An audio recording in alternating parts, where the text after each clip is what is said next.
Couldn't have this meeting at the hospital, not with Grace Atherton making her rounds every 5 minutes. We're not even supposed to talk to reporters. No one is supposed to talk to any reporters except our new hospital director. Well, when I talked to her, she was very vague, and I need facts. Well, there's plenty of them worth printing. I've got a lot of new information to give you on this flu epidemic. Let's get to it quickly, Ben. I really want to get back on the floor. We got patients rolling in. Excuse me, gentlemen. Larry, could you spare a brief moment? Well, yeah, sure. Excuse me. Sorry. Gotta say, a lot of us at the hospital read the banner, and we really appreciate you running that series of articles on that flu. Well, it hasn't been easy. Your hospital director is not free about giving out information. Grace, she thinks she can wish this whole thing away. Like we can all forget about the fact that a lot of these flu cases develop fatal complications. So what can you tell me? Two hospitals, one in Boise, Idaho, the other Wichita, Kansas, each have a patient wind up dead after complications with the flu. Now, both had their flu shots. That's about all I have so far. What about the test you ran on a vaccine? First series we ran came up negative. So I went to an independent lab, had them run the second series, paid for it myself. Man, we had them run every test we can think of, but... Still negative? Still negative. So it looks like it's not the vaccine, but that's the only common element we've got. All I want to do is get to the bottom of this thing before it kills somebody else. I can't let that happen. And that's about everything I've got on the fatalities at the Boise and Wichita hospitals. Mr. Buchanan, I thought that was you. Oh, Miss Atherton. I assume this is a social occasion? I'm sure that Dr. Wolick and Dr. Price haven't forgotten the hospital rules. Any quotes for the press should be coming from my office only. I did make that clear to you too, Mr. Buchanan, didn't I? I don't think you have anything to worry about, Miss Atherton. Oh, I wasn't worried at all. And I wish that I could join you, but I'm meeting with some of the hospital's biggest contributors, planning a fundraiser, if you'll excuse me. Mm-hmm. I'll see you both back at the fort. Clint.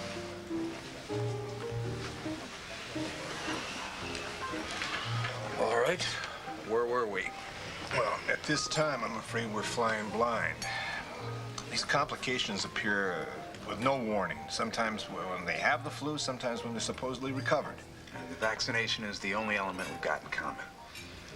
Well, if it is the vaccine, there's a lot of people at risk. Hundreds. More, maybe, nationally. The whole family, Larry. Vicky and the kids, they were all given that vaccine.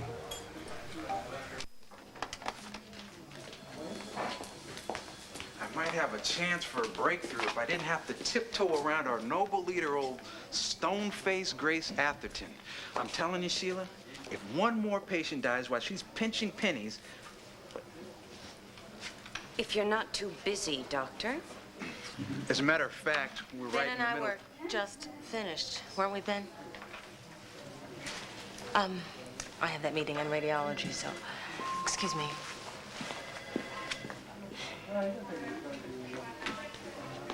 What have I done this time? You know. Gee, I missed the funnies today, Grace. What's up with Charlie Brown?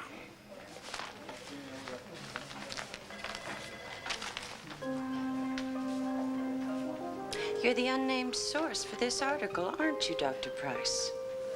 You deliberately disobeyed my order and leaked more information to the press.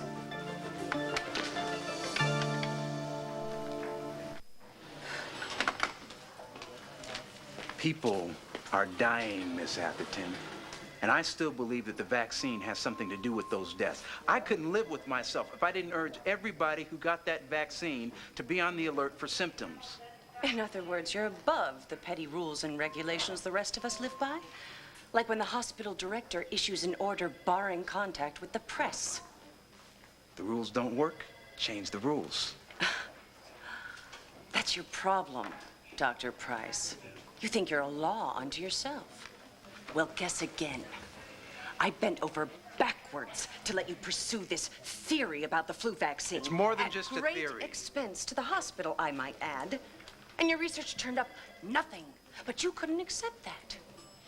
Who's going to tell those frightened people out there not to stampede their way into this hospital? I can assemble a team to handle whoever shows up. You won't have time for that. You'll be busy collecting your stethoscope and turning in your ID badge. Dr. Price, you're suspended. Effective immediately. Fighting for a job here. It's the research. I am so close to making a breakthrough. There's a pattern, a reason for this epidemic. There is no epidemic. Come on, Grace, you know better than that. It's here. It's deadly. And if you think you can stop it by getting rid of me, you're wrong. Price, you had your chance to prove your hypothesis. You failed. And instead of accepting that, you went behind my back, deliberately undermining my authority. I'm trying to save lives here. Isn't that more important? You don't have the monopoly on dedication. This hospital cannot function properly. It can't save lives if every resident is gunning for the headlines. Is that what you think I'm doing? I've seen your kind of ego before. It isn't enough to save lives. You have to be a superstar. You have to be the savior of the whole town. Well, I have news for you, Benjamin Price. Somehow, this hospital will survive without you. And so will our patients. I want you out of here tonight. And that's final.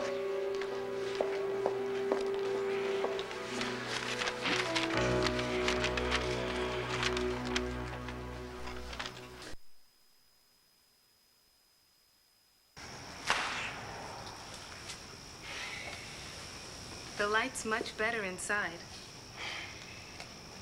So's the coffee. Or maybe you're going for that grunge bum look, huh? I'd laugh, but I lost my sense of humor. Can't seem to find it. Can't find anything. Ben, are you okay? Me?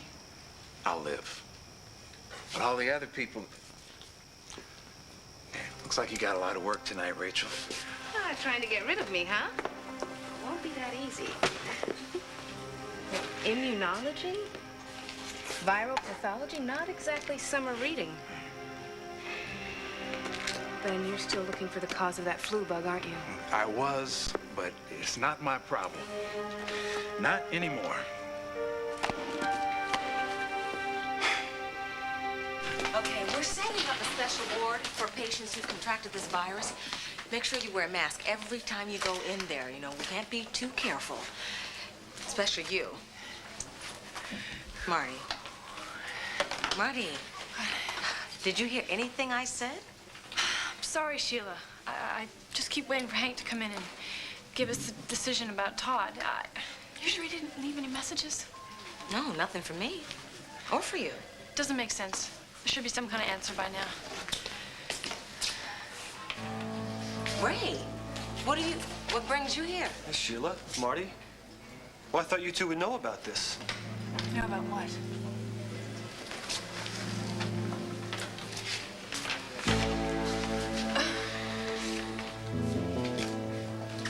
What is he doing here? They let me out of prison on work release tonight. And I guess this is where I'm gonna work.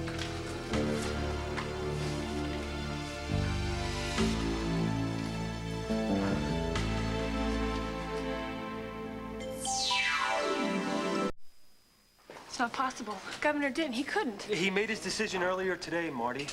I thought Hank Gannon would have let you know. Todd wasn't given a full pardon, but he was given a chance to prove that... Did you know about this? Did Hank tell you? No, of course not, Marty. I mean, I'm just as shocked as you. Todd Manning working in a hospital? Is this some kind of sick joke?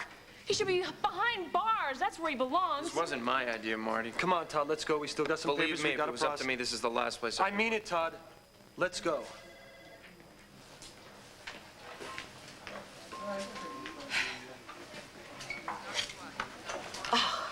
I don't know how this happened, but I'm gonna call Hank and find out. Look, are you okay? Hang in there, okay? Just hang in. I won't be long.